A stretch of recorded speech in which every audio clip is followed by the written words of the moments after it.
Assalamualaikum warahmatullahi wabarakatuh. Alhamdulillahi rabbil alamin. Wassalatu wassalamu ala ashrafil anbiya wal mursalin. Nahmaduhu wa nasta'inuhu wa nastaghfiruh. Wa na'udzu billahi min shururi anfusina wa min sayyiati a'malina. Man yahdihillahu fala mudilla lahu wa man yudlil fala hadiya lahu. Rabbi shrah li sadri wa yassir li amri wahlul 'uqdatam min lisani yafqahu qawli. Amma ba'd. Alhamdulillah, bersyukur kepada Allah Subhanahu wa taala kerana dapat bersama pada pagi ini. Insya-Allah pada pagi ini saya akan sambung perbincangan kitab tauhid bab yang ke-9. Sambungan iaitu orang yang bertabarruk, yang bermaksud mengharapkan berkat daripada pohon, batu dan benda lain yang seumpamanya, yang berbentuk jamadat, benda-benda yang beku. Baik, kita telah bincang dalam minggu sebelum ini, iaitu pada 13 hari bulan 3, 2 minggu lepas, perbincangan tajuk ini. Hari ini kita akan sambung bahagian faedah untuk dalil yang kedua. Dalil yang kedua, kesimpulan ataupun faedah daripada hadis riwayat Abi Waqid Al-Laythi. Di situ kalau kitab saya ni muka surat 122. Setengah-setengah kitab tu mungkin lain muka surat sebab tu dulu saya tulis tanda mana setiap bab tu dalil ke berapa, 1, 2, 3, mudah untuk kita rujuk. Jadi perbincangan pada pagi ini faedah di bawah dalil yang kedua. Saya baca sekali lagi lah dalil itu supaya kita ingat. An Abi Waqid Al-Laythi qala kharajna ma'a Rasulillah sallallahu alaihi wasallam ila Hunain wa nahnu hudatha'u ahdin bi kufrin walil musyrikin sidrah ya'kufuna indaha wa yanutuna biha aslihatahum yuqalu laha dhatu anwa famararna bi sidrah faqulna ya Rasulullah ij'al lana dhata anwatin kama lahum dhatu anwat. Faqala Rasulullah sallallahu alaihi wasallam Allahu akbar innaha sunan qultum walladhi nafsi biyadihi qultum walladhi nafsi biyadihi kama qalat banu Israil Musa ij'al lana ilaha kama lahum alihah qala innakum qaumun tajhalun la tarkabunna sunana man kana qablakum. Itu tidak ayat Quran ada tu. La tarkabunna sunana man kana qablakum. Nun tu nun takkid. Okey, dari Abu Waqid Al-Laythi radhiyallahu anhu, kata Abu Waqid Al-Laythi, dikata kami pernah keluar bersama Rasulullah sallallahu alaihi wasallam menuju ke Hunain. Dalam keadaan mana sedang dalam perjalanan itu, kami pada waktu ini, pada waktu kami keluar bersama Nabi ni, keadaan kaminya baru saja masuk Islam. Hudasa ahdin bi kufr itu mana baru berlepas daripada zaman kafir. Maknanya panah-panah lagi masuk Islam, barulah. Mana banyak perkara lagi tak faham tentang agama, khususnya dari sudut akidah tu. Hudasa ahdin bi kufr itu makna baru berpisah dengan zaman kafir itu. Ketika itu orang-orang musyrikin mereka ada satu pokok, sidrah ni pokok bidara lah, yang daun lebar itu. Yang disebut dinamakan pokok tu Zatu Anwat, nama pokok tu. Jadi Zatu Anwat bagi orang musyrikin ni mana pokok yang ada berkat lah. Mereka pergi bukan sekadar berteduh, tapi mereka bertafakkur, beriktikaf di situ. Sebab mereka menganggap pokok tu ada kelebihan.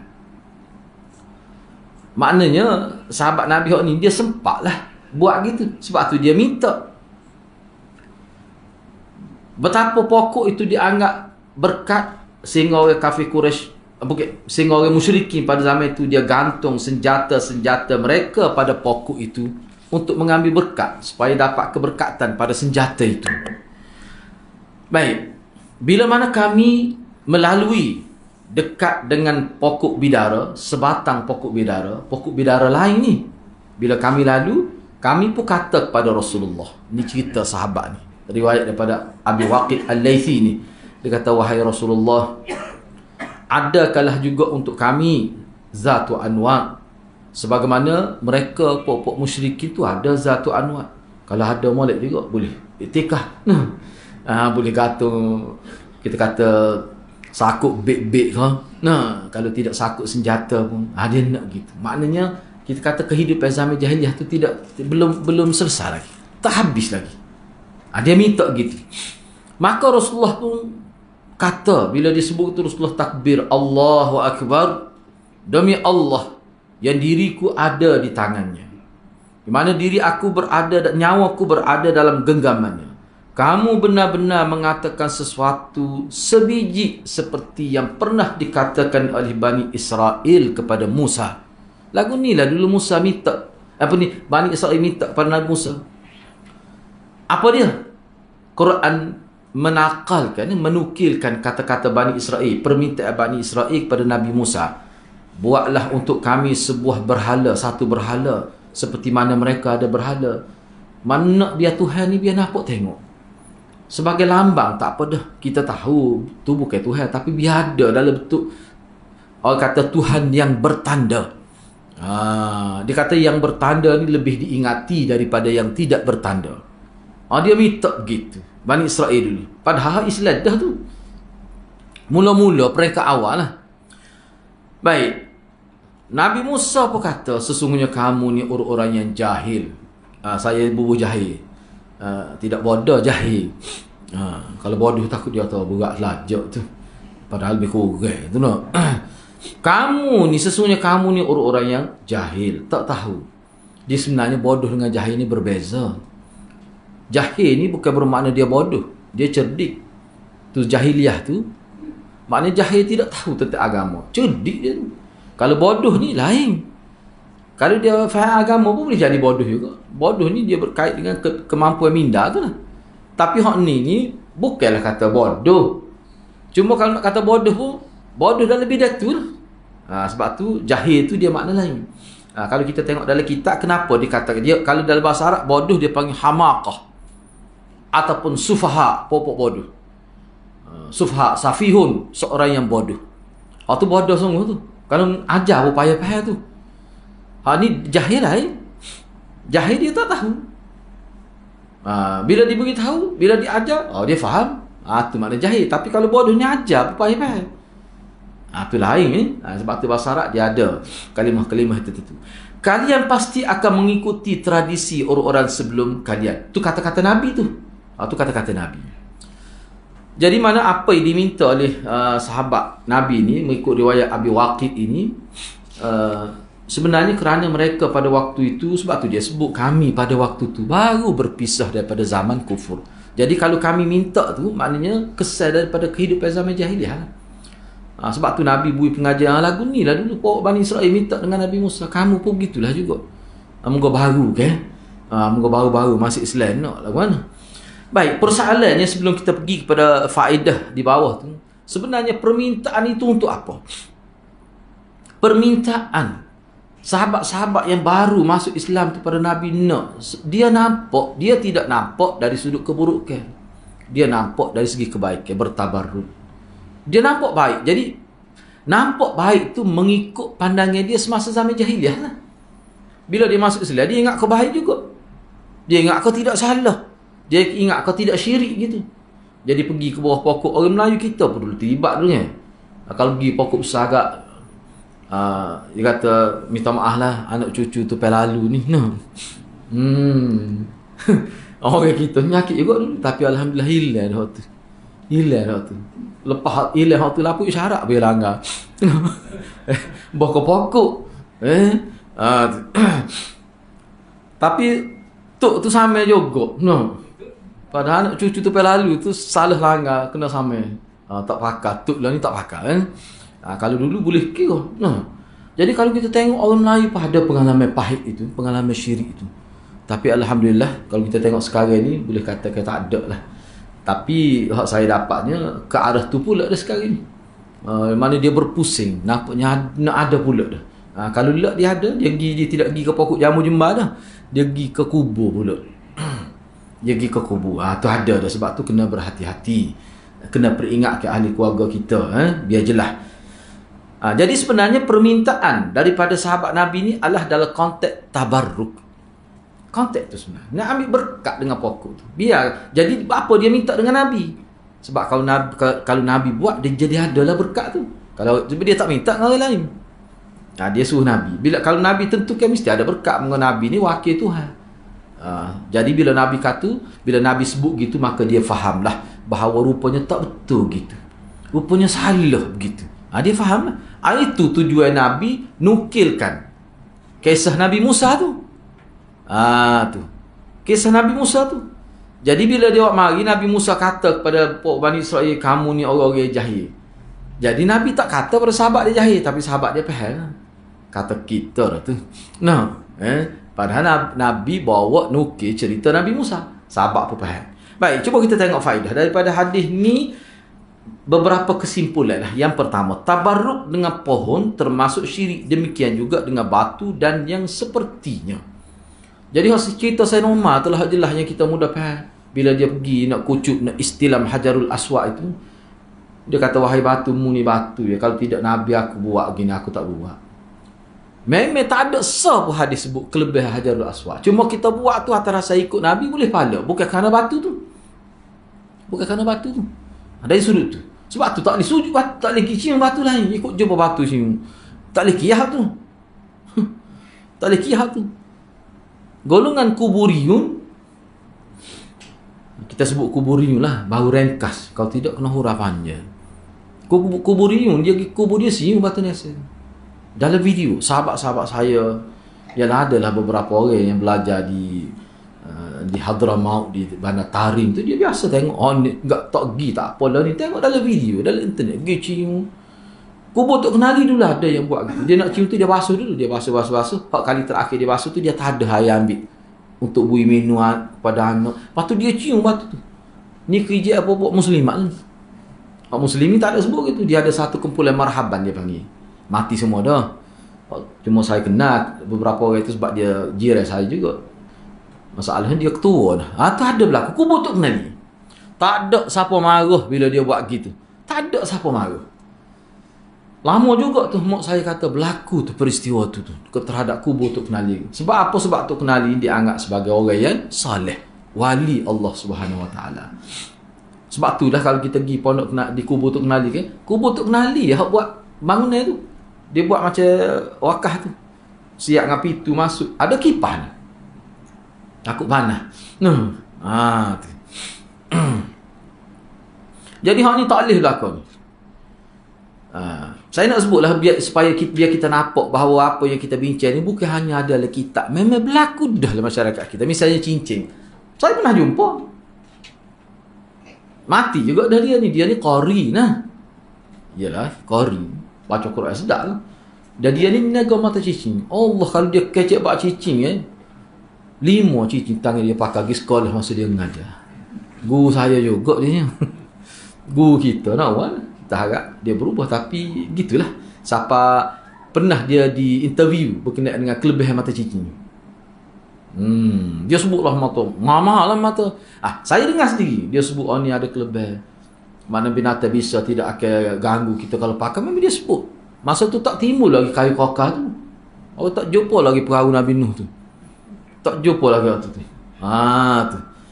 Jadi benda-benda gitu sebenarnya berlaku dah di dalam masyarakat kita. Kalau kerih misalnya, tu kita maklum lah kerih tu. Dia perasak, dia ada lah. Tak boleh. Pantai lari begini. Buka tu tak boleh nyawa. Buka tak boleh nyawa. Tahan apa? Buka. Bila habis cabut, habis tubik, mata hujung tubik sikit, baru boleh nyawa. Dia ada pantai lari dia. Saya pernah nak tengok lah. Ustaz juga ni, tu kata tu. Apa dah jadi gitu Dia kata jangan nyawa. Kata apa? Memang tu pantai dia. Pantai lari lah. Bukan tak nyawa kita pun ikut dia. Kaifiat dia tu. Banyaklah saya tanya dia kenapa dia bila dia perasak. Saya tengok dia perasak dia guna 5 puruk. Belum adalah bunga, beberapa jenis bunga dia letak air. Adalah cara dia buatnya. Semua tu adalah maintenance dia tu. maintenance nak jaga keris tu. Kata berat sungguh. Selepas tu juga adalah benda tak oleh. Misalnya dia sebut, dia kata keris ni kalau kita letak bawah batang, dia kata maknanya di segi mimpi ke apa tu, tak ada lah mimpi karut-karut tu. Tu dia. Tak ada dah Nabi suruh baca tu baca ni tu. Tak ada, tak terima. Tak keris. Cuba tanya berapa kalau dia nak jual keris tu. Setelah dia syarah, lama ketemu. Naik harga tu. Naik harga keris dia tu. Tu ya sebenarnya. Berpuluh-puluh keris di rumah dia. Cuba minta beli nak tahu. Hak ni, hak dia itu sama dia. Ayat lah kelebihan gini. Jadi saya sebut tu tujuannya supaya kita faham. Perkara ni pun berlaku dalam masyarakat kita. Yang kedua, takut terjatuh dalam syirik. Jadi maknanya apa yang diminta oleh sahabat Nabi yang baru keluar daripada zaman jahiliah syirik ini, dan Nabi bawa cerita Nabi Musa ni dengan maksud supaya mereka tidak terjatuh dalam syirik. Jadi Nabi nak ayatnya hak tu termasuk dalam syirik. Menganggap pokok tu ada kelebihan itu termasuk dalam syirik itu. Kena jaga. Tak boleh gitu Sebab apa? Asasnya gini lah. Kalau kita ni semua ni hak berlaku sini, dia ada satu anggapan. Maknanya keris ke pokok ke, dia ada juga memberi kesan kepada kita. Kesan tu kesan yang baik lah. Tak ada orang tabarruk untuk dapat kesan yang jahat. Kesan yang baik. Mana di situ dia akan bagi tawakal kepada Allah dengan tawakal kepada benda. Mesti ada juga bergantung, harap, terikat hati itu dengan makhluk. Hak tu kita tak usir dalam agama.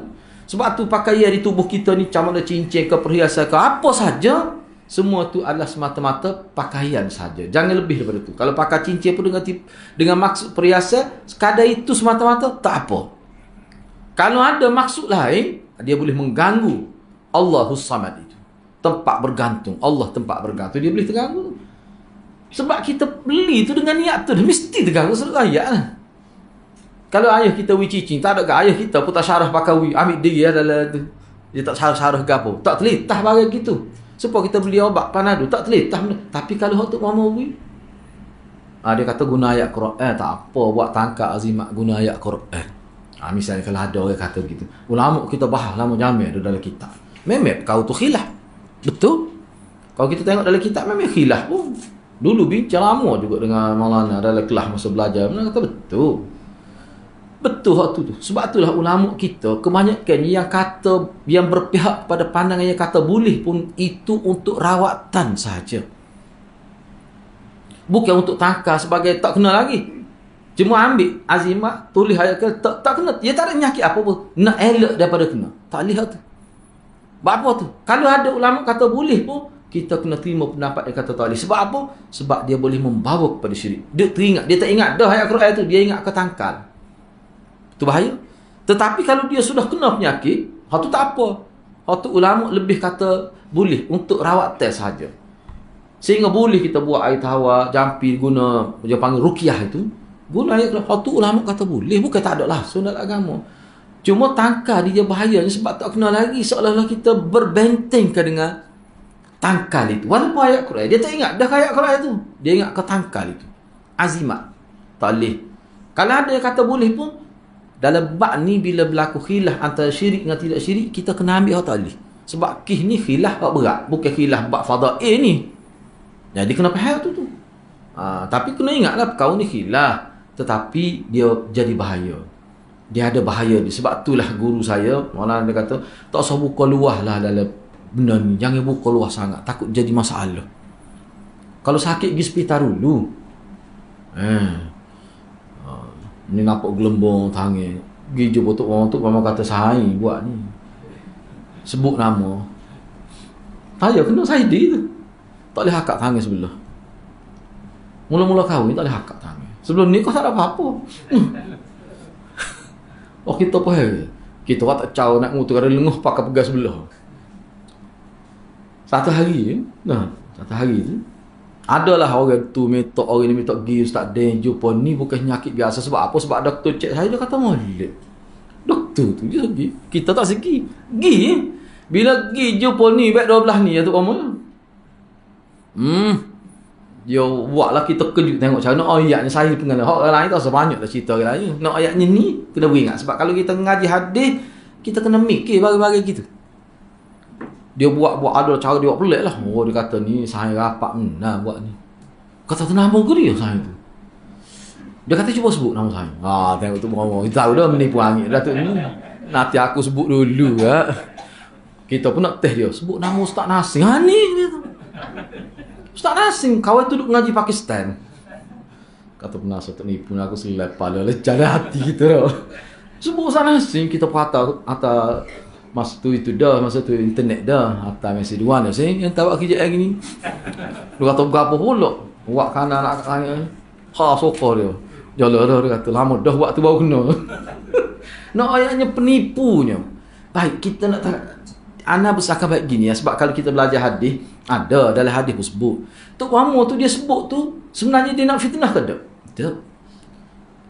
Dia ada orang royak ke dia tu. Kau orang panggil qarin tu lah.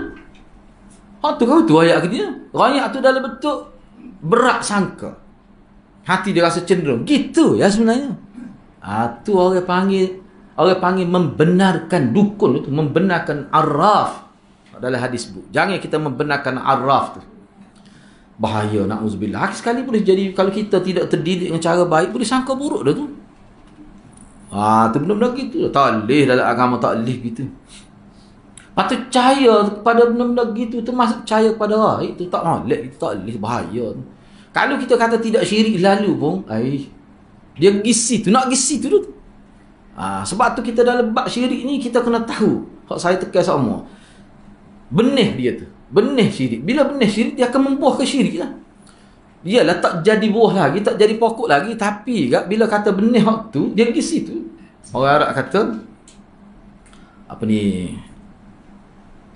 Inna safinata la tajri alal yabasan. Perahu ni tak gerak atas daratan yang kering kontang. Mana kalau duduk atas air dia akan gerak ke mana pun perahu. Sebab ayat lah. Itu maksudnya. Kena berhati-hati. Sebab tu tak ada kebaikan pun. Saya nak sebut satu lagi. Ni hak sini dia tak sebut lagi, kita tak nak sebut. Sebenarnya perkara, kena ingat perkara yang kita ambil okeylah contoh khilaf tadi azimat dan gapo kita kata dah. Ulama ni kata tak syirik lagi. Hak ni kata syirik dah. Maksud tak syirik lagi tu apa? Apa maksud? Ulama kata hak ni syirik dah ni. Atau boleh membawa pada syirik. Kita nasihat jangan buat. Hak ni kata dak lagi. Apa makna dak lagi? Dia pergi ke sunat ke tak? Tak pergi. Sah ke wajib. Jadi, maknanya harus. Bila kata harus, nak lawan dengan kemungkinan jatuh pada syirik. Berat satu lagi tu. Sebab tu ulama kata khilaf gitu, dia kena tinggal. Tak boleh buat bagi tu. Yang kedua, sebab ni kata harus, ni kata jatuh syirik. Jatuh ke syirik tu bukan harus, tu haram. Mana kena tinggal. Sebab tu ni khilaf, mana kita mengelak daripada khilaf terbaik dalam bab tu. Bukan bab fadail. Bab fadail tak apa. Yang kedua, dalam kih ni, sesuatu yang khilaf antara syirik dah ataupun tidak syirik lagi, khilaf ni kalau kita tak buat hal tu pun sedikit pun tidak menjejaskan kebaikan dalam beragama.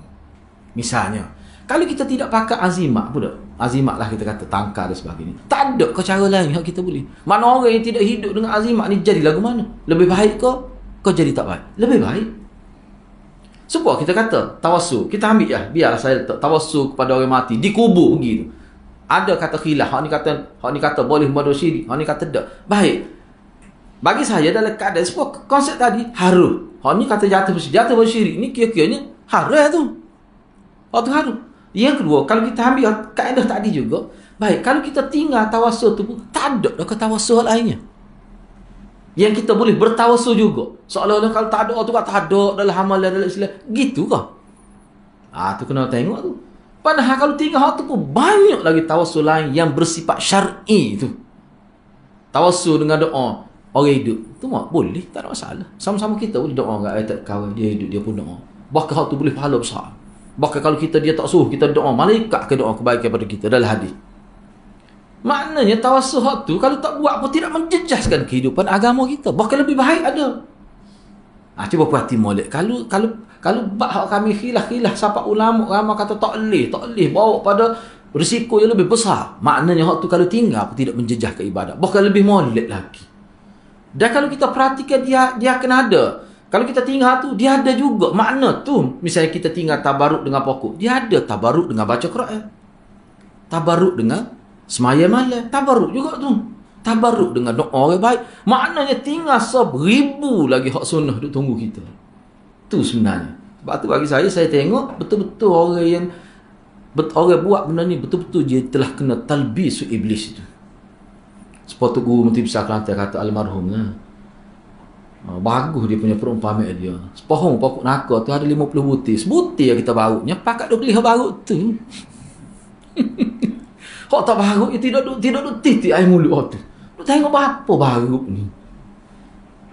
Padahal 49 butir lagi ada tu tak. Tidak tu mari perasaan nak tu.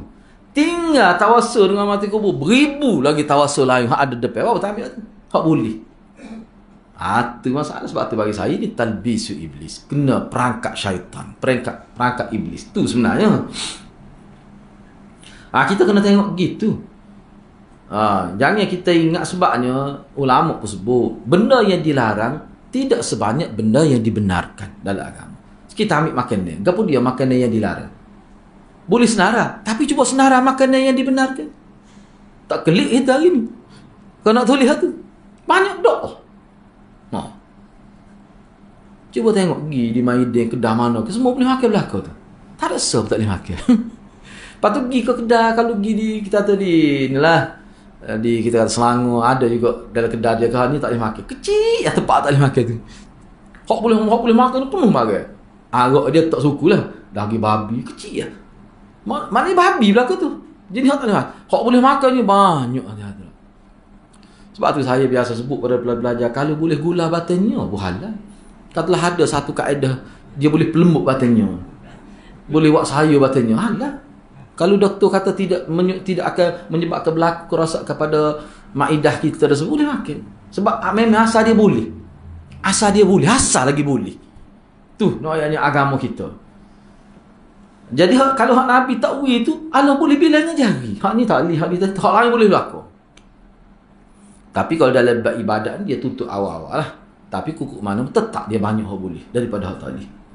Misalnya kita kata tawassul. Nabi sebut dah tawassul hak boleh. Tawassul dengan amalan kita, tawassul dengan doa orang hidup, tawassul dengan kerja. Banyak hak boleh. Hak amalan kita nak banyaknya dengan Quran lagi. Dengan kita duk ngaji ni sebenarnya bertawassul juga. Bertawassul dengan ni, majlis zikir ni, majlis ilmu ni. Tu tawassul sebenarnya. Tawassul ni ulama kata mana kita melakukan amalan yang boleh mendekatkan diri pada Allah. Tu orang panggil tawassul. Taqarrub ila Allah. Ni taqarrub lah kau ni. Tu jadi kenapa kita jadi duk sibuk dengan benda-benda begitu? Bahaya. Ada jadi bahaya lah. Banyak sebenarnya. Kalau saya nak sebut lah, banyak. Dia gini yang mudah. Sebab tu bila kita ngaji hadis hingga kita nampak seperti Nabi lah. Sebagai contoh saya Nabi. Ni benda tidak haram ni. Tapi kita layak cara tu. Hak kita tahu berzikir. Khilaf ulama semua kata guna ruah jari ni. Hak Nabi buat ni. Tapi benda tu khilaf. Ada sahabat guna batu untuk berzikir subhanallah. Boleh, tak ada masalah. Tapi siapa beli tangan kiri kanan gatal tekuk ni ada Nabi buat gitu. Tidak haram kita tak kata. Tapi cara tu. Aku tu Nabi buat. Ada. Cuba ya orang dengar. Ada. Pergi mana-mana. Gatal sini besar main. 2. Kadang-kadang 3. Beli sini pergi tangan ni. Jolo-jolo gitu tak. Masuk dari TV dah ketika di Temu Ramah tu. Ada kan Nabi buat gitu. Benda tu kita tak kata haram. Kita tak tahu hukum pun. Cara hidup tu. Ada Nabi buat gitu. Tak ada. Patut awak buat tu. Kira tiru siapa? Dia akan kata kita, dia akan tanya kita gini. Tak boleh lah. Kalau jenis hak tu guru lagi serbai lagi tebal, dia akan tanya ada Nabi lagi. Berat lagi. Dia tok guru dia berat pada anak murid sama pun. Dia akan tanya ada Nabi lagi. Tak ada. Moga sahabat tak ada buat nak lari mana. Benda tu tak berlaku zaman Nabi. Gitulah.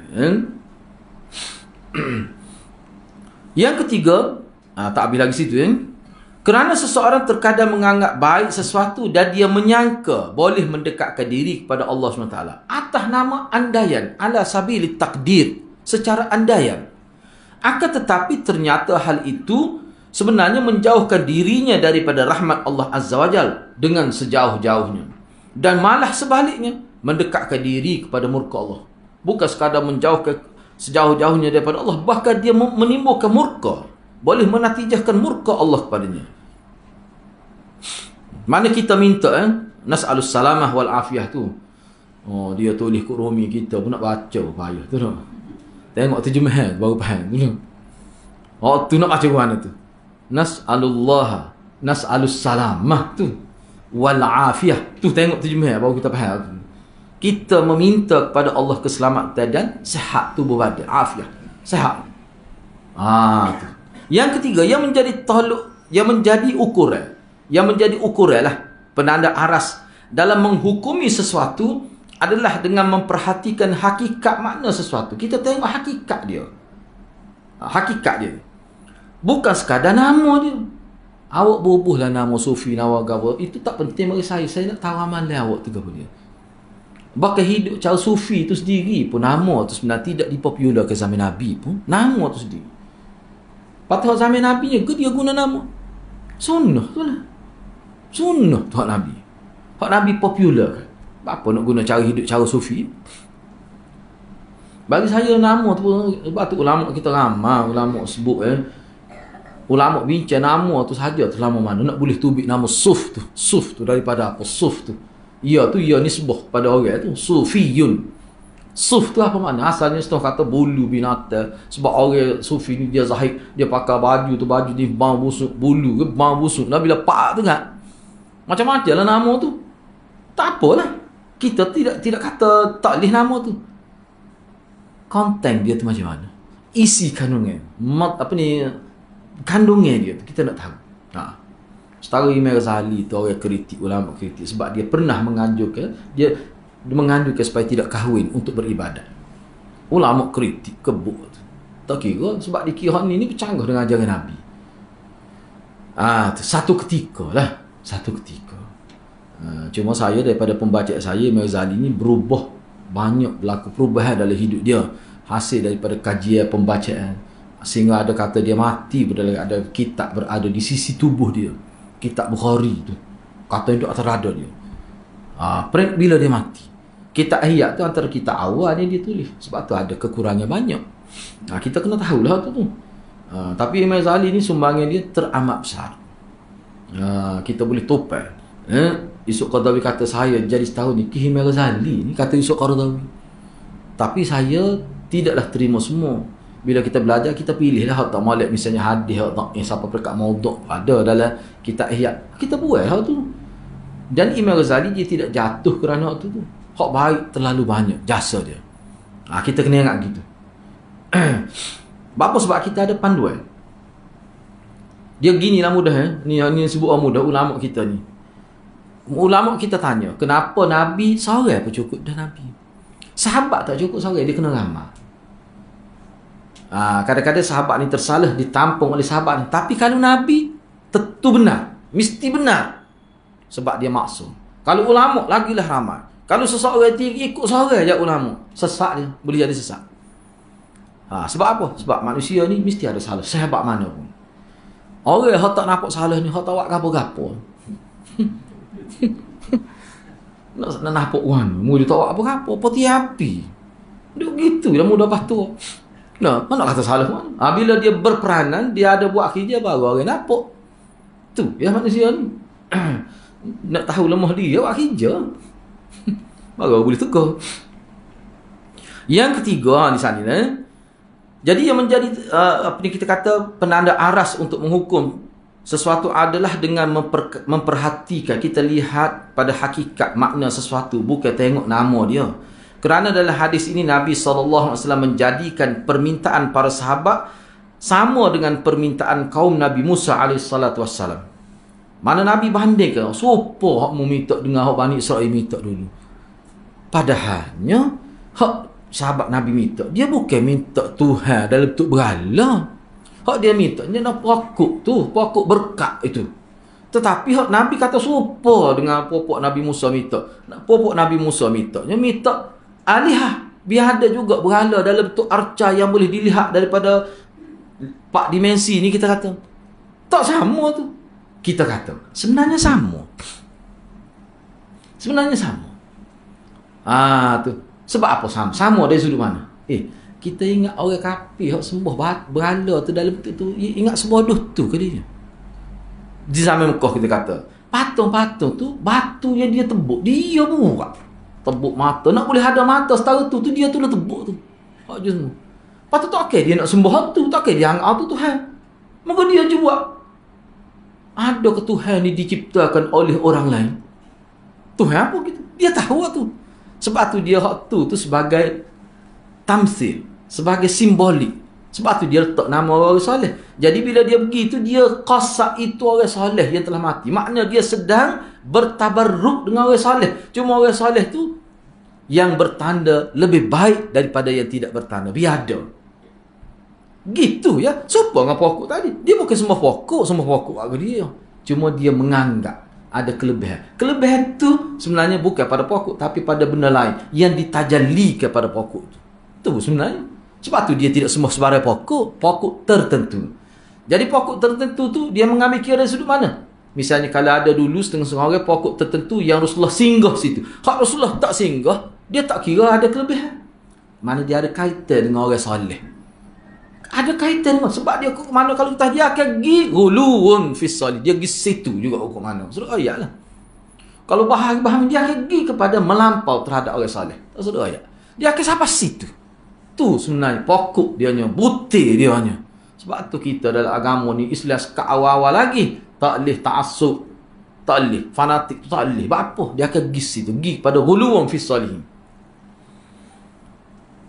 Gitulah bahaya lah kan, bahaya. Baik. Yang keempat, sebab dari penyembahan patung-patung itu adalah kerana mereka mengagungkannya, berdiam diri di sisinya dan tabaruk dengannya. Sebab apa? Sebab mereka anggap tu orang soleh sebenarnya. Cuma buat dalam bentuk patung. Sebab dia buh nama apa-apa tu. Suak, Suk dan semua tu nama orang soleh zaman Bani Israel. Mana La Uzza tu nama orang soleh. Sebab tu zaman jahiliah ke banyak nama Abdul Uzza nama. Abdul Manat. Kalau Abdul Manaf tu lain. Ni Manat tak marbutah tu. Yang kelima, umat Islam akan melakukan perbuatan-perbuatan yang dilakukan oleh orang-orang terdahulu. Maksudnya kaum Yahudi dan Nasrani. Ini Nabi sebut ni fenomena yang berlaku pada umat dia, kesesatan yang berlaku pada umat dia. Mereka ikut sejengkal demi sejengkal cara hidup orang kafir, sehingga kalau mereka masuk dalam lubang dak pun la dakhaltumuh, Nabi kata kamu pasti akan masuk juga. Ayatnya pengikutan itu. Dari segi pengikutan, bila tidak dikawal dengan sebab kejahilan, dia nampak molek. Gak takdir Allah SWT. Puak-puak ni antara yang maju dalam kehidupan secara duniawi. Menguasai dunia, menguasai media, intelijen dia paling hebat. Yahudi tu nampak hebat. Jadi biasa manusia dia ikut yang mana hebat, menjadi ikutan mereka. Itu takdir Allah SWT nak uji kita. Habis kena.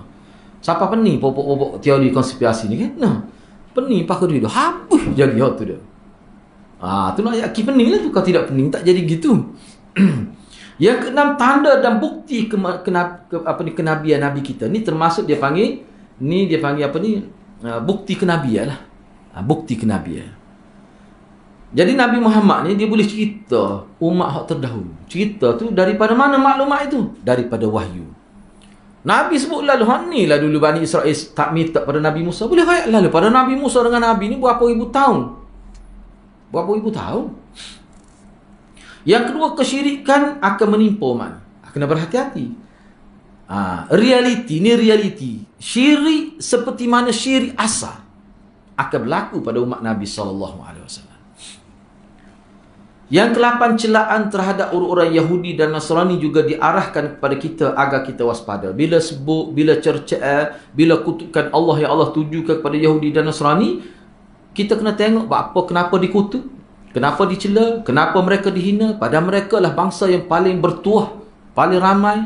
Dalam hadis Nabi kata Bani Israel inilah bangsa yang dipimpin oleh Nabi, ahli politik dan Nabi. Mati seorang Nabi, Allah bangkit Nabi lain. Tu Bani Israel. Enggak, kita tak ada seorang buk Nabi Melayu. Kalau ada pun letih gitu. Sakit, tak jawatan. Rasul, tak ada Nabi Rasul. Mana hak dilantik Allah, tak ada sahabat pun kita. Bani Israel lebih. Tapi tiba-tiba tengok dia dikutuk oleh Allah. Bahkan dijadikan sebagai simbol kesesatan. Sehingga ulama kata nak tahu kesesatan kena kaji Yahudi dan Nasrani. Kita akan boleh tahu. Sebab sesat tu lah mari sampai zaman kita. Cuma dia nama berbeza. Jadi kesesatan klasik, kita kata dalam kitab-kitab klasik, zaman-zaman dulu, kita kata apa dia? Khawarij, Mu'tazilah, Jabariyah, Qadariyah, Murji'ah dan sebagainya. Hak tu sebenarnya lah ni pun ada lagi tak elak tu. Cuma nama lain. Mari dia betul liberal, mari betul Freemason, mari dia betul macam-macam lah kita kata. Tu kena ingat sebab itulah itulah ni dalam kitab ni. Bukan. Ni lain. Tapi hak ni pun molek ke ni? Kena beli lah. Molek-molek saja beli dak. Lepas tu tak baca. Beli kena baca. Ni. Selagi Ustaz Anis ngajar juga tu usul fiqh. Usul tafsir. Apa tu? Faidul Khabir. Fauzul Kabir. Syah Waliullah tu kan. Tu molek. Tu dia sebut dalam tu. Dia kata kalau nak kaji ajaran salah, mai ajaran salah tempat kita ni banyak. Mula-mula sekali kita kena ajaran salah hak sebut dalam Quran. Sebab di situ belaka dia pecah tu belaka. Dia mari tu belaka. Gapo dia? Musyriki. Gapo dia? Yahudi, Nasrani, munafik. Munafik ni. Kena tahu tu. Sebab tu ulama tulis kitab khusus ciri-ciri munafik macam mana. Sebab apa Yahudi dilaknat oleh Allah. Kita tengok. Jadi sebenarnya ajaran tu dia ada belaka ni dalam ajaran salah. Cuma dia tadakhul. Tadakhul ni apa? Tadakhul ni makna serap. Hak ni masuk sikit, hak ni masuk sikit. Jadi nama lain. Benda tu lah ya. Benda tu lah. Misalnya kita ada isu sembah kubur. Mana ajaran salah mana-mana pun ada tu. Syiah kan? Hak ni hebat benar lah syiahnya. Kalau bak sembah kubur ni. Sinonim dengan dia. Kubur ni tak ada kali masjid sebesar kubur dia. Pak kita ni. Masjid Syahalat tu. Comel kubur Khomeini lagi. Kubur saja. Salut ngemah. Tengok dalam internet. Besar lah. Jadi kita kena ingat sebab tu bahaya sebenarnya kalau di negara jiran kita tu sampai peringkat kubur wali tu tulis signboard perempuan haid tak boleh masuk.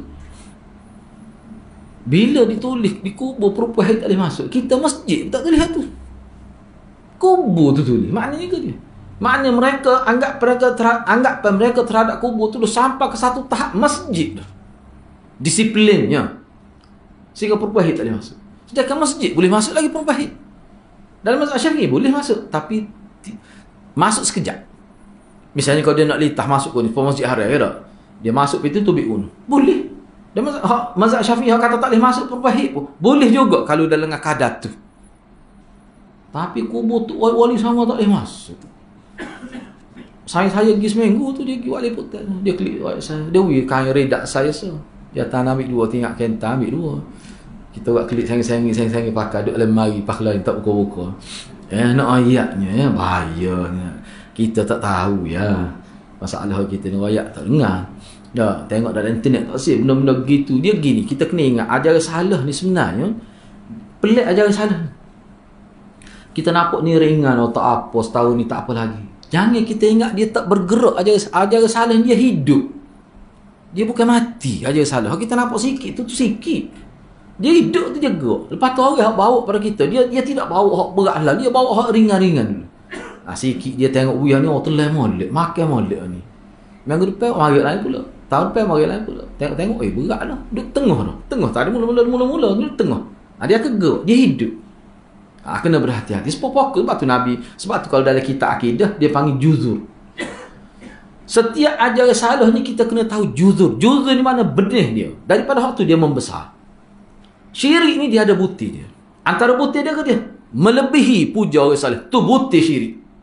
Kalau kita tak mati awal-awal tu, bila dia membesar, jadi syirik. Kita akan nampak. Sebab tu saya kata, orang dalam bidang pertanian, dia tengok butir, tahu dah ni butir ke dia. Baru orang panggil pakar dalam pertanian. Kalau tu bik dia, baru boleh ayat, butir dia. Kalau gitunya. Sebab tu bik dia, tak payah dia mau kawal boleh. Tak payah pakar lah. Tu. Ni nak jadi pakar. Tiba-tiba sampai jadi deria dulu baru dia kata deria. Nak jadi pakar dia beda agama. Sesat ramai mana dah orang. Baru dia kata sesat. Tak payah rakyat bila sesat dah. Masa kecil juzud. Sebab tu kalau kita belajar dia akan sebut juzud. Misalnya contohnya Khawarij. Juzud dia apa? Juzud dia apa? Salah satunya kerana membelakangi nas. Tu ke? Membelakangi. Kalau puak-puak ajaran salah ni, ulama kata salah satu sebab mereka jadi salah kerana mereka tidak mementingkan kesahihan maklumat.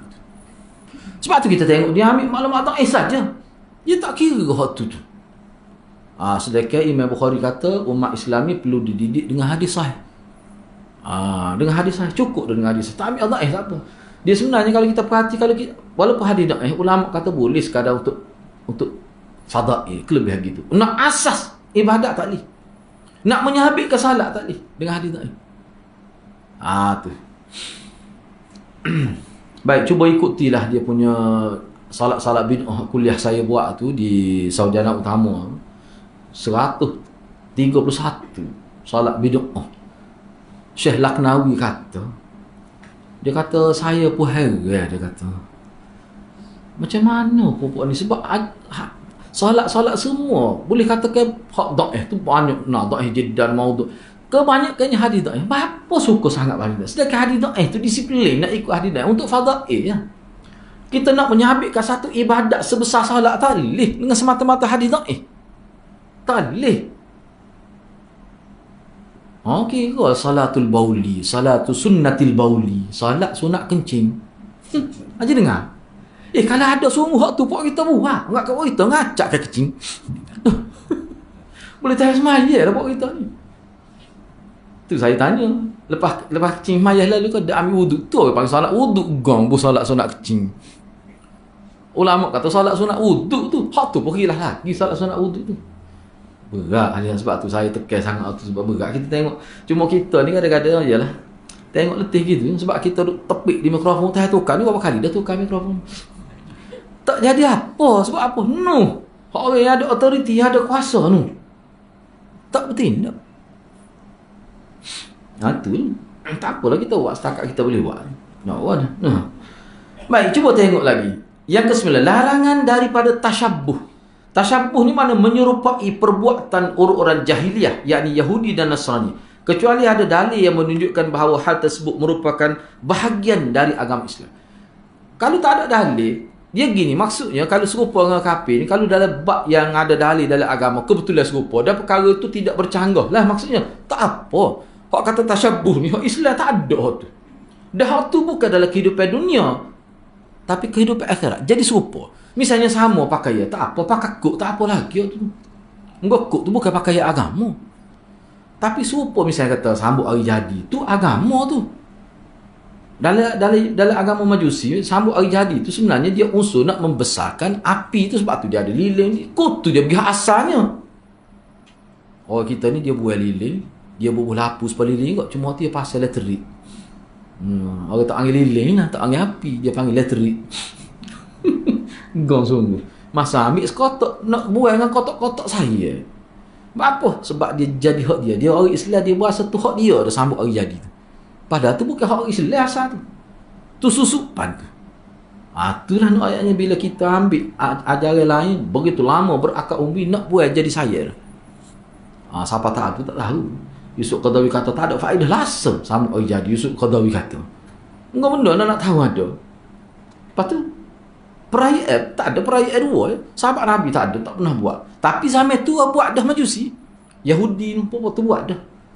Popok Nasara dia buat dah. Tu dari segi budaya. Sebab tu ulama kita dia bahas gambar. Dia bukan sekadar bahas dari segi hukum boleh dan tak boleh. Dia bahas juga dari segi budaya siapa. Hal tu ditekankan juga. Sebab Islam ni dia ada thaqafah dia sendiri, budaya dia sendiri. Yang ke-10, wajibnya menuntut jalan-jalan yang bisa menyampaikan kepada keburukan, sama ada syirik, bid'ah ataupun maksiat. Kena tutup sadduz zara'i lah. Sebab tu kita belajar ni sebenarnya kita nak tahu benih kesesatan. Kalau gini dia jadi warna. Salah satu paling besarnya ghuluun fi salih kubur. Kau semua tu berkait dengan ghuluun fi salih. Saya terfikir juga sebenarnya bila kita duk baca kitab ni, kita kata kenapalah Allah biarkan rosak begitu sekali ajaran Nabi Isa sehingga Nabi Isa betul benar manusia jadi tu. Akhirnya apa hikmahnya? Ada hikmah tu. Antara hikmah ulama sebut Allah nak ajar kepada ajaran hak kekal akhir zaman, ajaran Nabi ni kekal. Lepas Nabi ni tak ada Nabi lah sekarang. Nak ajar bahawa setara Nabi hak begitu jelas dia tu abdun wa rasulun tu, dia kalau kesilap yang paling besar berlaku kerana orang agama lah. Rasanya agama Kristian kerana orang agama. Siapa dia boleh anggap Nabi Isa itu sebagai Tuhan? Saya nak tanyalah mana ada ni. Sebab hari ni dia serupa sebiji seperti Syiah. Bapa agak kita kata orang-orang agama Kristian letak Nabi Isa jadi Tuhan bapa.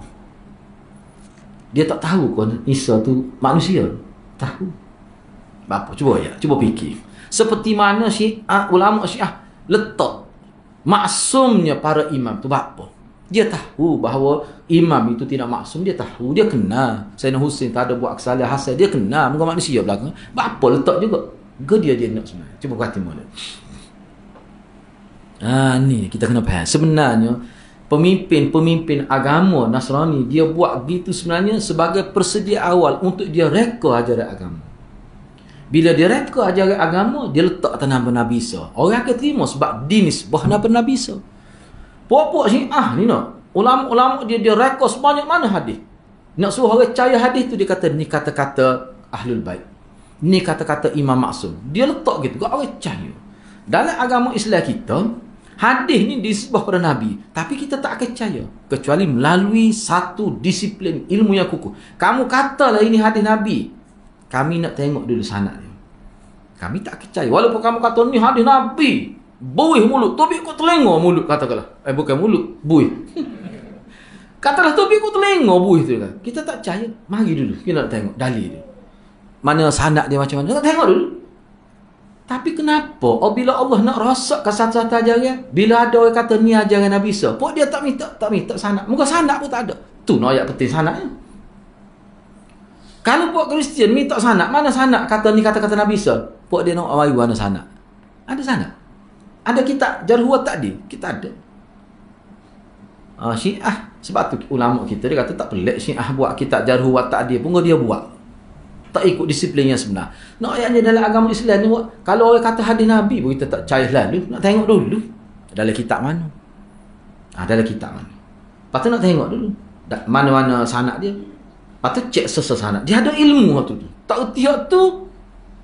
Kita tak erti orang lain erti. Tu agama kita. Sebab tu bila orang nisbah sesuatu pada Nabi, kita kata mana? Dalam kitab mana? Dalam kitab mana? Dia kata ada dalam kitab. Kitab ni dia ambil mana? Maklumat. Dia kena jujuk siapa situ. Ambil dalam kitab ni. Kitab ni mana? Bila siapa satu kitab, dia tak sebut dia ambil mana. Tu jadi masalah. Panjanglah kalau saya nak sebut kan. Sebab tu hadirat kita kena ingat 3 kurun pertama itu zaman yang menjadi penegak pada kebenaran. Sebab hadis-hadis Nabi yang dibukukan dalam 3 zaman itu kira lengkap dah. Makna kalau tiba-tiba ada hadis tak ada dalam buku-buku, dalam kitab ulama yang ulama daftarkan hadis tak ada dalam 3 generasi ni, 3 kurun pertama tak ada, maknanya hadis tu bermasalah tu. Macam mana boleh tak ada dalam sunnah sittah, dalam sunnah tis'ah, dalam kitab-kitab 300 tahun dulu tak ada? Mari mana hadis ni? Tu cara dia. Sebab tu kita nak jujur, nak tahu nak jujur siapa mana dalam kitab mana, kitab ni ambil mana. Tu ya. Tak boleh kata Nabi kata kat jadi Nabi lalu. Tidak gitu agama kita. Tidak gitu ya. Baik, penjelasan saya ambil sikit lagi ya. Para ulama telah sepakat bahawa tidak boleh mencari berkat dari pohon-pohon, batu, tempat dan tali, kecuali ada nas. Misalnya Hajarul Aswad tu berkat lah. Kita pergi cium ingat pada Nabi, boleh pahala. Sebab ikut Nabi tu ya. Tapi apakah kita boleh letak Hajarul Aswad ni, kalau kita pergi situ boleh hilang penyakit, kalau pergi Allah muka kau tak ingat jadi ingat, tak ada lagi. Cuma dia terasa ingat Nabi. Nabi suruh buat. Sebab tu ada lagi batu lebih comel daripada Hajarul Aswad. Tapi tak ada ulama pergi Allah muka gitu. Istilah tak ada. Apa? Sebab dia tidak sabit daripada hadis. Tu. Pokok tak ada langsung. Pokok berkat tak ada langsung. Tu pokok kurma tu. Tak ada berkat pokok kurma. Sebab tu bila kerak orang bakar gitu ya. Tak ada gapo. Buah sama tak ada berkat kau. Hak tu kita bincang akhirat tu ya. Dalam kitab Tabarruk tu ada sebut tentang buah kurma tu. Lagu mana? Dia gini aja. Poin yang paling penting juga kita kena faham. Kenapa perkara ni dia semuanya kita nak anggap sesuatu tu berkat, semua tu kena ada dalil. Sebab apa? Dan dalil tu dia sebut setakat mana. Sebabnya nak mengelak daripada orang mengambil kesempatan. Bayar ke air sebotol ni, go apa ni? Seria lah kita tu. Dia masuk air keluar jadi go 25 riyal dia jual di bandar Kuala Lumpur. Jadi ada orang atas saya tu dia kata 25 riyal Ustaz, dia kata saya beli tak 70 sen je kau beli banyak. Dia kata dak Ustaz, dia masuk aura ayat keluar 30 juzuk. Tengok tu, dia masuk lagu mana tak tahu. Orang kita mudah percaya. Kalau saya ustaz ni, saya jual, itu laku juga saya. Petih kita. Dahsyat agama lagu tu. Lepas tu orang kata memperdagang, sebab tu dia ada istilah memperdagang ke agama, sebab umat manusia dia cemuh dengan orang agama ni. Kok jenis perangai PA gitu tu. Cemuh tu. Para apa dia? Tabarruk terhadap hal-hal tersebut termasuk amalan hulu. Dia sebut dah hulu. Dia pergi situ, hulu. Iaitu apa maksud hulu? Hulu ni amal yang berlebihan. Lebih ni kita nilai dari mana? Ni sudah lebih dah ni. Lebih tu maknanya sebab kita ni dah, kita sesuatu kita buat ni kita tak boleh litah Nabi. Ingat dah cerita tiga orang lah kita tu. Salah satu rahtin tu pergi jumpa isteri Nabi kan, tanya lagu mana ibadat Nabi di rumah. Ni saya sebut ringkas ni. Saya ambil contoh. Isteri Nabi antaranya Aisyah sebut, dah ada beberapa isteri lagi riwayat hadis tu. Dia kata Nabi ni dia semaya malam tapi dia ada tidur. Dia tidur dulu baru dia bangun. Dia akhir 1/3 akhir. Gitu. Ada dia puasa tapi tidak puasa nanak hari. Dia semaya, dia puasa, dia baca Quran tapi ada dia tidak baca. Hak Nabi buat gitu. Maka ada sahabat Nabi dia kata, kita ni saya ambil contoh ya. Bab semaya, kita nak semaya malam tak si tidur. Nabi dia buat gitu tak apa, muka dia maksum. Kita ni tidak maksum. Dia rakyat dia nak semaya tu. Cuma dia nak lebih daripada hak Nabi semaya. Cuba tengok hadis tu. Bila Nabi balik, Aisyah pun cerita, katanya Nabi tu, setengah ulama kata hari tu juga dia pergi cari sahabat tu. Sungguhnya Nabi. Setengah riwayat kata esok dia pergi cari. Nabi kata, mu kau kata gini. Nak semaya lebih pada aku semaya, nak puasa lebih pada. Padahal tu puasa, semaya. Bukan kata buat bid'ah pun. Tetapi di situ dikira bid'ah Nabi larang. Sebab apa? Nak buat lebih pada aku. Sebab aku ni orang paling bertakwa. Hak aku buat tu, itulah kemuncak. Dia hanya tak boleh lebih. Kalau lebih, jadi tanattu' dia panggil. Nabi kata, halakal mutanatti'un. Binasa orang yang buat lebih daripada aku buat. Tu saya terjemah mafhum, mudah faham. Buat lebih pada Nabi buat ibadat, tanattu' dikira melampau. Dan itu menjadi punca kebinasaan akhirat. Dunia tak nampak tu. Bahaya hati-hati, kena berhati-hati. Kita duduk main-main. Tak apa, kita kata, muka semaya. Bukan pergi merapuk. Muka semaya. Apa salahnya? Ngatik ni la ilaha illallah, apa salahnya? Bukan duk baca lagu negara ku masa tu. Tu kena faham tu. Kau tidak takut Nabi kata begitu. Nabi kata siapa-siapa dia benci dengan cara aku buat, laisa minni, bukan puak aku, laisa minna. Man raghiba an sunnati tu bukan bab nikah saja. Walaupun setengah ulama kata tu kait dengan nikah. Salah satu saja. Saya terjemah begini, mudah faham. Man raghiba an sunnati falaysa minna ataupun minni. Siapa dia tak suka kepada cara aku buat setakat ni, nak lebih lagi, maka dia bukan puak aku. Maka dia di hari akhirat, kalau dia berterusan melakukan perkara yang tidak sama seperti aku buat, dia di hari akhirat dia akan berada di zumrah yang lain. Zumrah ni kumpulan, bukan kumpulan aku. Ingat dia nak pergi minum air di kolam Kautsar pun tak boleh. Baik. Dan ketahuilah, tabarruk terhadap hal-hal tersebut termasuk dalam amal hulu, berlebih-lebihan menurut syariat. Yang sedikit demi sedikit amal ini akan berubah menjadi berdoa dan beribadat kepadanya. Sesungguhnya ini merupakan syirik besar sebagaimana yang telah dijelaskan. Dan ketahuilah bahawa larangan ini bersifat umum. Ia mencakupi segala sesuatu yang sepertinya. Bahkan dilarang juga tabarruk dengan makam, pijakan kaki Ibrahim, kamar Nabi, bilik Nabi, dia sakhrah Baitul Maqdis, batu besar tu di Baitul Maqdis, kata tergantung tu, dan juga selainnya. Tak boleh. Kita kena ingat tak ada satu hadis pun sebut kelebihan kubur Nabi tu. Tak ada so. Sehingga kita pergi jilat dinding dia tu. Bukan kita orang lain. Ada kita pergi jilat ni di dekat dengan Masjid Muhammadi tu, ada seorang mutawih lama tu ada dia. Saya rasa lah ni mungkin dia sakit dah. Saya pergi, mula-mula saya nak jadi mutawih, pergi ambil nasihat dia lah, khidmat nasihat dia. Tanya dia cikgu. Dia tak boleh harap pun dia boleh bahasa Inggeris. Dia kata masa dia pergi dulu, dia kata semua waktu dia lah kau. Masak sendiri, utuh banyak dia kata. Dia tak boleh. Sebab apa? Tak nak masak tak boleh. Dia mesti ada caterer ni lah kita kata tak. Jadi dia ceritalah gini. Saya pun tanya dia, ada ke orang kita pergi buat gini-gini? Dia kata memang ada. Dulu pergi jilat linin, jilat. Nak ambil berkat. Lepas tu pergi sapuh dia, tak ada berdebu tu niat ya. Siapa gitu sekali. Tu tak boleh tu. Tu panggil hulu.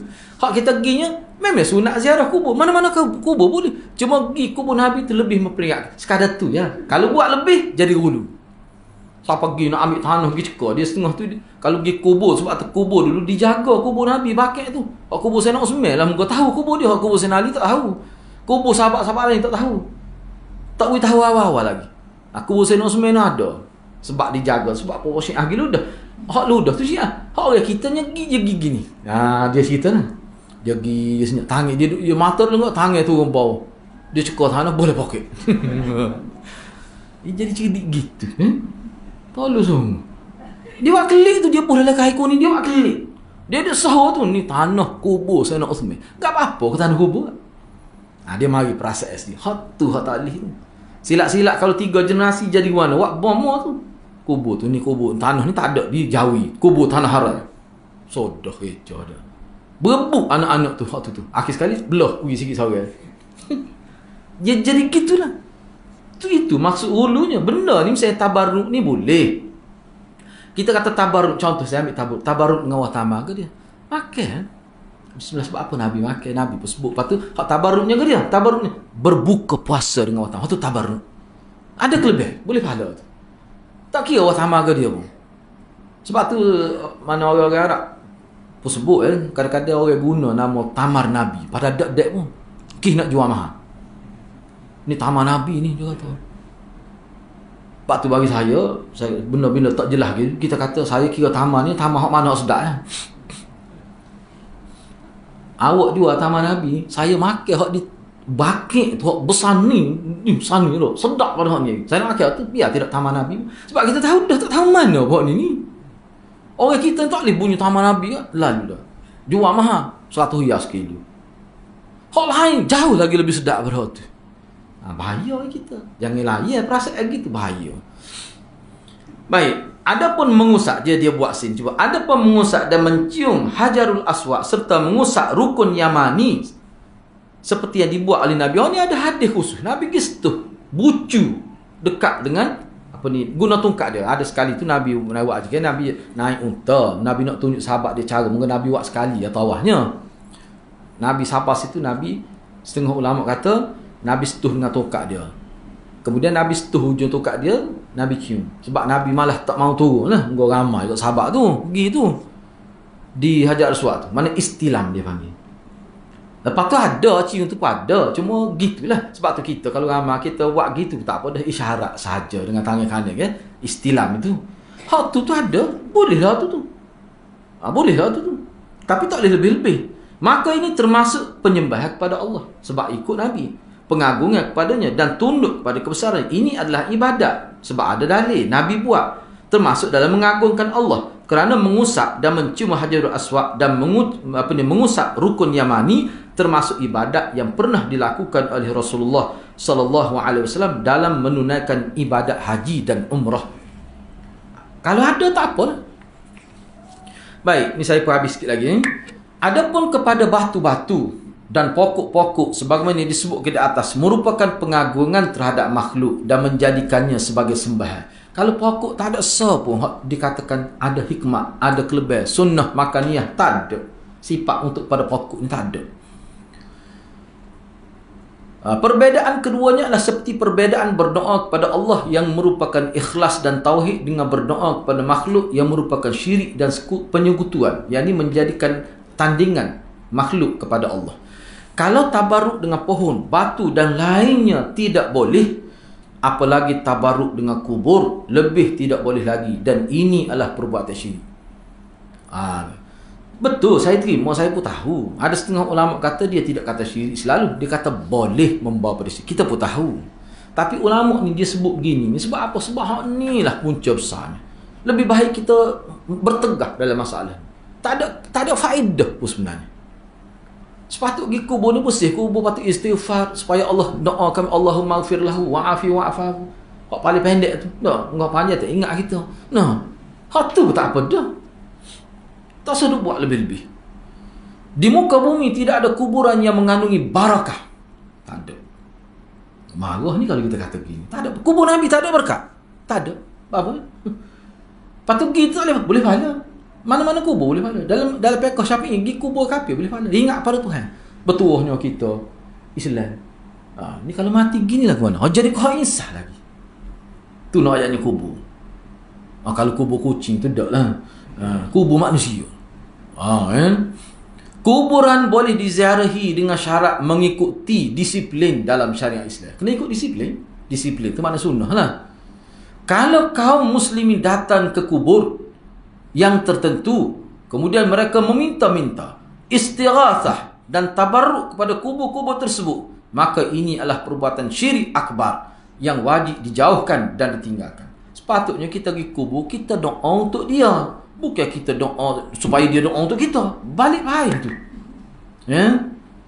Dan kewajipan para da'i dan ulama memperingatkan umat Islam dari bahaya syirik dan sarana-sarana yang membawa pada syirik. Wallahul musta'an. Kepada Allah lah kita minta pertolongan supaya kita tidak terjebak dalam ajaran salah ni. Begitulah. Jadi kandung yang bak ni kita bincang dalam sesi akan datang lah, insya-Allah. Banyak juga tu 22 tu. Poin yang kita bincang pada awal tu dia simpulkan dalam kandungan ni. Mana kalau kita maknanya bagus. Iyalah aku ke mana kita ni ada sudut kebaikan dia lah. Bila kita bincang-bincang mungkin beberapa siri, satu tajuk 4-5 siri, tapi di belakang tu dia buat pula ni poin-poin hak daripada awal bak sampai akhir ni. Dia buat sini sampai 22 poin. Maknanya kita boleh refresh balik maklumat. Kita boleh karah balik kalau kita kata hak daripada awal sampai akhir ni dalam bab kandungan. Kandungan bab. Tu bagus kita. Ya kalau kita tak ingat apa dia akan mengembali ke semula ingatan kita pada poin-poin hak lepas tu. Okey, ada apa-apa persoalan ke? Kalau ada boleh kalau nak tanya. Persilakan. Okey, tak ada faham molek. Siapa nak tanya jadi tak erti Alhamdulillah. Tak apa kita itu dia banyak lagi sebenarnya mulai saya nak sebutnya bab dia kitab ni sebenarnya dia ada rujukan dia. Kitab tauhid ni sebenarnya ada rujukan dia. Rujukan dia yang banyaklah. Dua kali sekali ni, sekali ganda ni lagi. Ulama bahas kitab. Kitab tauhid ni. Mana boleh tahan nak baca lah. Dan rasanya diterjemah dalam bahasa Melayu Indonesia. Kitab Kifatul Majid juga. Tapi ni bukan Kifatul Majid. Cumanya poin dia tu dia susun bab lebih kurang ya. Kita boleh rujuk lah. Dia dalam kitab tu dia gabung 3 kitab. Tebal dengan saya ada terjemah Arab lah. Tapi terjemah saya rasa ada. Ada kan? Tanya sebab banyak beli kitab tu boleh itu bagus lah. Mau baca lah. Mana kita tidak terjemah pun bangsa kita tidak menjadi budaya terjemah lagi tak apa, kita jadi budaya baca tak perlu. Sebelum tu budaya beli kitab dulu tak apa dah tu beli sipel lepas tu sikit lagi kita boleh buat maktabah. Bagus juga tu, besar tu. Kalau di negara-negara maju ni maktabah peribadi setengah-setengah ulama kita ada satu rumah kita ada. Lepas tu kadang-kadang anak dia sari habuk untuk mewarisi cara hidup dia. Kalau buka untuk orang study tu banyak mana manfaat boleh tu. Molek juga tu. Kok mana pun tak rugi lah kita beli kitab tak rugi insya-Allah. Kita agama ni dia tidak lapuk di zaman lah kita kata. Kalau kitab-kitab lain buku cerita tu lemah enggak bakar api dah boleh 10 tahun. Buat nyemuk dia kata. Orang terus baca sama tu. Buat baca Quran, buku cerita. Tapi kalau kita agama dah. Kita akan belek lepas tu sama-sama syarah hadis. Okey, saya setakat itulah dulu. Kalau tidak ada apa-apa persoalan, kita tangguh setakat tu insya-Allah untuk sesi akan datang kita akan sambung kesimpulan bab ni lah. Kandungan bab 22 dia buat. Semolek-moleknya baca dululah. Baca dulu. Gitu. Okay, saya rasa setakat itulah dulu. Mudah-mudahan Allah berkati kita semua. Aku lu qauli hadza wa astaghfirullahal azim li wa lakum. Wassalamualaikum warahmatullahi wabarakatuh.